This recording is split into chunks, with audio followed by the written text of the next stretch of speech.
संगत जी, आज बाबा जी ने ब्यास में सत्संग फरमाया है। बाबा जी आज स्टेज पर सत्संग शुरू होने से 5 मिनट पहले आ गए थे। जब बाबा जी आज स्टेज पर आए तो पाठी जी शब्द पढ़ रहे थे, मेरे राम हम पापी शरण पड़े हर द्वार, जो कि गुरबानी का शब्द है। फिर बाबा जी ने सत्संग स्टार्ट किया। संगत जी, आज सत्संग में बाबा जी ने बानी दी, हर की पूजा दुर्लभ है संतो। बाबा जी ने सत्संग की शुरुआत में फरमाया कि ये तीसरी पातशाही जी की बानी है।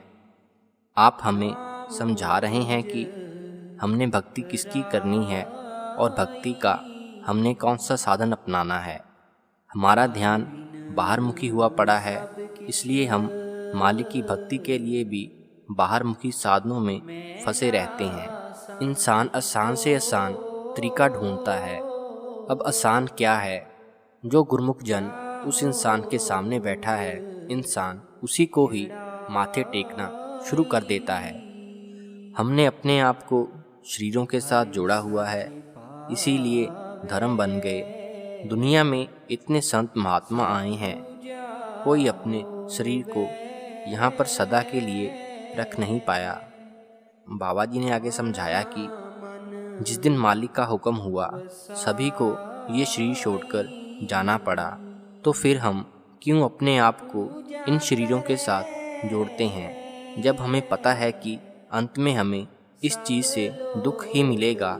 तो फिर हम क्यों अपने आप को शरीर के साथ जोड़कर रखते हैं? सब कुछ जानते हुए भी हम ऐसा करेंगे तो हमसे बड़ा मूर्ख कौन हो सकता है।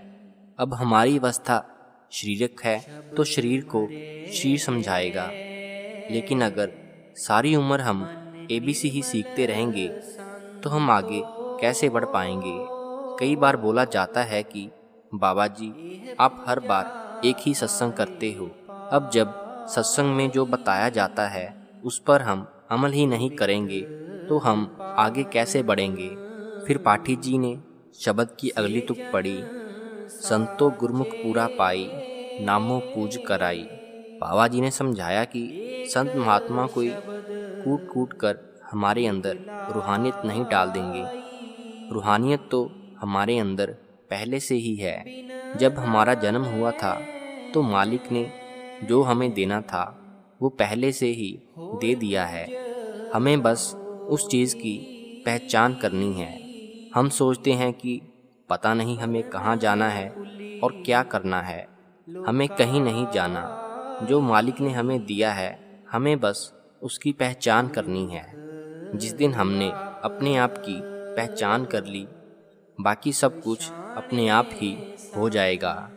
बाबा जी ने आगे फरमाया कि जब हम संत महात्मा के पास जाते हैं तो वो हमें युक्ति समझाते हैं कि हमने कैसे भजन बंदगी करनी है। हम इस गलत फहमी में मत रहें कि संत महात्मा हमारे कर्म उठा लेंगे। हम किसी भी बाबे के पास चले जाएं, कोई भी हमारे कर्म ले नहीं सकता। हमें जो कुछ मिलेगा अपनी करनी का मिलेगा और अपने अंदर से मिलेगा।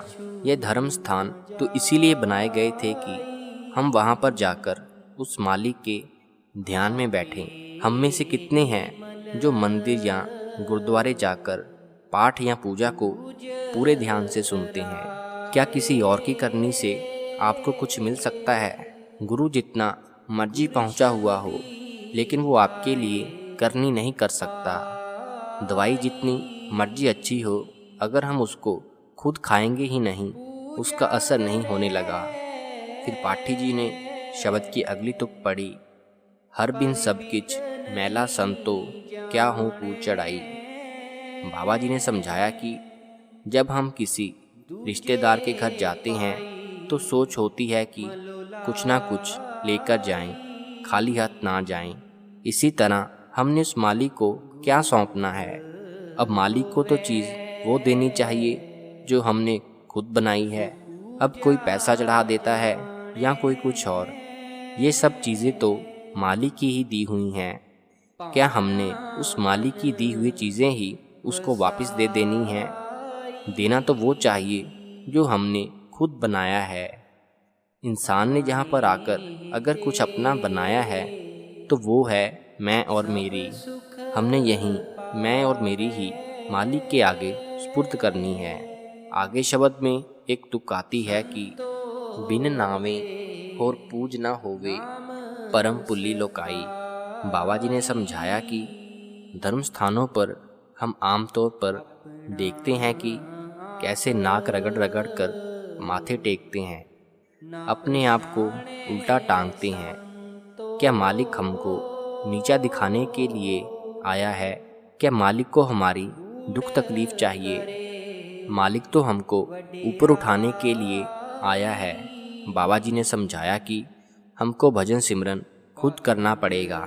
करनी करेंगे तो उस मालिक ने किसी चीज़ की कमी नहीं रहने देनी। अगर हम भजन सिमरन नहीं करेंगे तो यहीं गोते खाते रह जाएंगे। फिर बाबा जी ने सत्संग के आखिर में समझाया कि हम सब ने उठते वक्त ये बात याद रखनी है कि गुरु घर ने फरमाया था, नानक के घर केवल नाम। उस मालिक के घर में सिर्फ नाम की पहचान है और शब्द की पहचान है।